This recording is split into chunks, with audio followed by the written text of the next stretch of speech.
Hey, what's up everybody? My name is Redline and welcome to the first episode of my first Let's Play. Today we're going to be playing Pokemon LeafGreen version. Without further ado, let's get right into it. Let's see, new game obviously.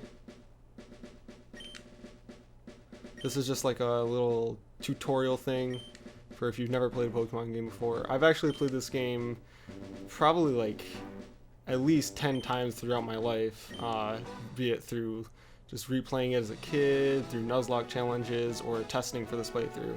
Anyway, hello there. Glad to meet you. Oh, Jesus, I can't do that voice. I'm sorry. Hello there. Glad to meet you. Welcome to the world of Pokemon. My name is Oak. People affectionately refer to me as the Pokemon Professor. This world is inhabited far and wide by creatures called Pokemon. For some reason, Pokemon are, not for some reason, for some people, Pokemon are pets. Others use them for battling. As for myself, I study Pokemon as a profession. But first, tell me a little about yourself. Now tell me, are you a boy or are you a girl? The long-standing question for every Pokemon game. Obviously, I am a boy. Good old red sprite, and this game I'm just going to be using my real name, which if you did not know is Adam. Right, so your name is Adam, yes. This is my grandson. He's been your rival since you were both babies. What was his name now? I'm going to call him Blue. A lot of people call him Gary or less fortunate names for a person, but I'm just gonna stick with his, as far as I can tell, official name, which is Blue in the games.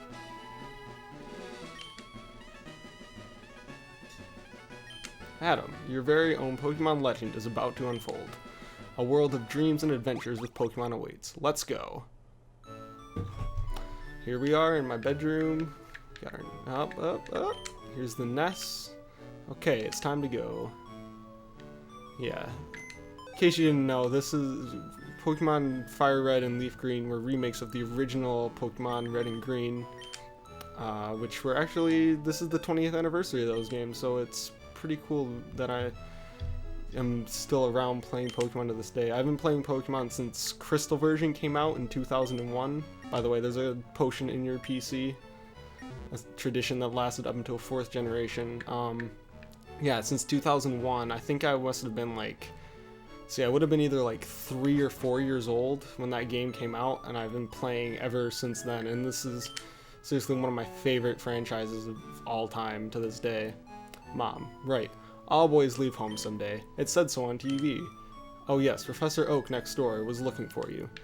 It's always good to accept parenting advice from the television. Anyway, let's go look for Professor Oak. Next door, it's Blue's house. I don't know why the kid's name is on the mailbox, especially because his older sister also lives here. Hi, Adam. My brother Blue is out at Grandpa's lab. Okay, so Professor Oak wasn't there. We'll check the lab down here then. Let's talk to some townspeople though. Technology is incredible. You can now store and recall items and Pokemon as data via the PC. We'll be getting into that later. Obviously, you saw that items can be stored and withdrawn in the PC, like where I got that potion from. Is that right? Oh, look. Yeah, these are really just tutorial trainers. That tells you how to open the menu, which is just the start button. Go into the lab. And we find Blue. What? It's only Adam? Gramps isn't around. Yeah, so the professor's not in the lab. Guess we'll just have to find him on our own. And if we go north of town... Hey, wait, don't go out. It's unsafe. Wild Pokemon live in the tall grass. You need your own Pokemon for your protection. I know. Here, come with me. And so now we have to walk all the way back to where we just were. Yeah. Obviously, if you knew you had to go that way, there was no reason to have to walk all around town looking for him. He'll show up as soon as you try to leave town. Gramps, I'm fed up with the waiting. Or whatever that said. I'm not good with the talky words. Blue, let me think. Oh, that's right. I told you to come. Just wait. Here, Adam. There are 3 Pokemon here. Haha! The Pokemon are held inside these Pokeballs. When I was young, I was a serious Pokemon trainer. But now, in my old age, I have only these 3 left. You can have one. Go on, choose. Hey, Gramps, no fair. What about me? Be patient, Blue. You can have one too.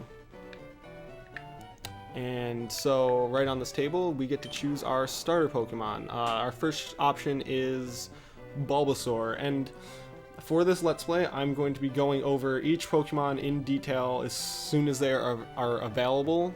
They might show up in a trainer battle beforehand, but I'm going to be detailing every Pokemon that you can catch in the wild as a gift or through other means. First up is Bulbasaur. Bulbasaur is the most balanced of the starter Pokemon, and it's the only one with two types from the very start. This is actually something that carried through, I think, all the way up until Sun and Moon, where the only other Pokemon to start off with 2 Pokemon types is Rowlet. And its move pool is pretty average. It doesn't really learn much outside of Grass-type moves, but it does make good use of those Grass-type moves thanks to its above-average special attack and special defense. Its stats are pretty balanced all around outside of its special stats. It learns a lot of very good support moves very early on, like it gets Sleep Powder, Poison Powder, Sun Spore, as well as Leech Seed. My personal favorite combo is Sleep Powder plus Leech Seed. And unfortunately, its Poison type is pretty useless considering it's a physical type in this generation. I'll go over sort of what the physical special split is for this game, because it's based on the type of moves, not whether or not it actually makes contact or not. But yeah, it doesn't learn any poison type attacking moves during the main story. Poison type doesn't cover any of Grass's weaknesses, it just adds to them. And it's a physical type anyway, and Venusaur's attack stat isn't super great. One of probably the best bonuses to Bulbasaur is the fact that it's amazing against some of the early gyms coming up. Unfortunately, the early rival battles it struggles against, but I think you can probably build your team around its weaknesses and be able to overcome your rival regardless of levels and types and things like that. Bulbasaur has always been my favorite. I'm pretty sure it was the one I picked the first time I play LeafGreen. But enough about Bulbasaur, let's move on to Charmander, who is... Oh, wait, hold on. Let me actually move on to Charmander. He is over here. Yeah, Charmander. You should raise it patiently. Charmander is the most offensive starter. It has a great move pool with both level up and TMs, a lot of powerful moves like Flamethrower, Fire Blast. It gains the Flying type upon its final evolution, as I'm sure you know. Unfortunately, it doesn't really do much for it, just like Bulbasaur's second type, because Charizard's attacking stat is pretty low and flying is a physical type. It gains an immunity to ground, which is one of Fire's weaknesses, but that is a trade-off for the fact that it is now 4 times weak to rock type attacks. And Charmander definitely struggles against the first couple of gyms. In fact, unless you pick up a certain Pokemon in route coming up, you can't really. It's almost impossible to beat the first gym without using Metal Claw, which is an early level up move for it, and it is pretty much completely useless against the second gym. But later in the game, it is very powerful, and you should not underestimate it. And finally, the third starter is Squirtle. Squirtle is the most defensive of the starters. I'm sure you could tell that from the fact that it is a turtle. It has a decent move pool, but it relies a lot on TMs for its moves that aren't water type, because its level up move pool is primarily water type attacks. It does also learn Surf, which is a great plus for any Pokemon on your team.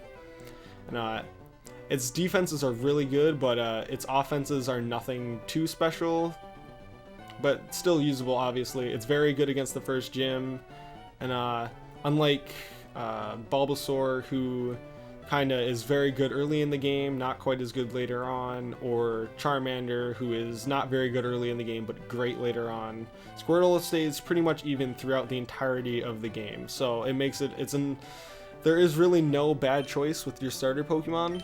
They're all great options. But for me, I'm just going to go with the nostalgic choice and pick Bulbasaur. I see, Bulbasaur is your choice. It is very easy to raise. So, Adam, you want to go with the grass Pokemon Bulbasaur? Yes. This Pokemon is really quite energetic. Adam received the Bulbasaur from Professor Oak. Do you want to give a nickname to this Bulbasaur? Not right now. I will come up with some nicknames later on when we have the option to change them, but I don't really have any in mind right now. I'll take this one then. Blue received the Charmander from Professor Oak. Obviously, as I'm sure if any Pokemon fan knows by now, your rival almost always picks a starter that is strong against yours, with the exception of in some later Pokemon games where you also have a rival that picks the one that's weak to you. Wait, Adam, let's check out our Pokemon. Come on, I'll take you on. And here we go, we have our first Pokemon battle. Rival Blue would like to battle. Rival Blue sent out Charmander. Yeah, so luckily at level 5, hold on, this is very much just a tutorial battle. He says I've never had a battle before, but like I said, I've been playing Pokemon since I was a toddler.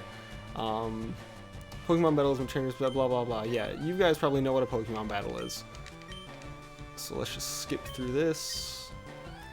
Alright, so yeah, when you first get your starter Pokemon, it's not going to know any attacks of its type.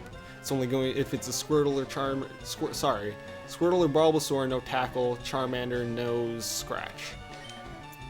So really, this is just like, you just beat each other's heads on each other for this entire drawn-out battle, and this battle typically takes an obnoxious amount of time just because of how weak your Pokemon are at this stage in the game. Or I could get crit and almost die. That's cool. Oh, wait. I crit him too. This is gonna be an interesting playthrough based on that. If that's how my luck is gonna be going this entire game, Bulbasaur grew to level 6, then I'm a little excited but also a little terrified. What? Unbelievable. I picked the wrong Pokemon. Not really. Like I said, there are no bad choices when it comes to your starter Pokemon, at least in this game. There are some pretty not so good starters in later games, but that's for another time. Okay, I'll make my Pokemon battle to toughen it up. Adam, Gramps, smell you later.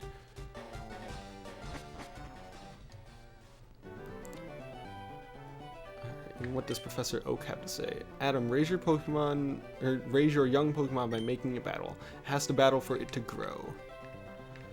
And poor Squirtle just sits on the desk for the rest of its entire life.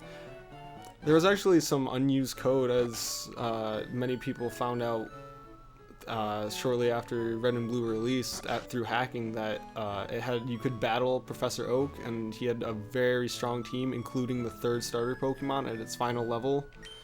But unfortunately, they didn't bring that back for this game, which would have been really cool to see that. Oh, okay. Daisy just says how nice it would have been to see that battle. And let's go home, talk to her mom, see if she has anything new to say. Probably not.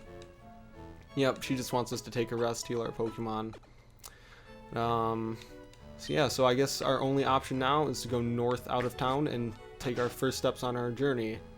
And as much as I'd like to do that right now, we're going to save that for next time. So yeah, next episode of Pokemon LeafGreen, we're going to be exploring the route just north of here and starting our adventure in the Kanto region. See you guys next time.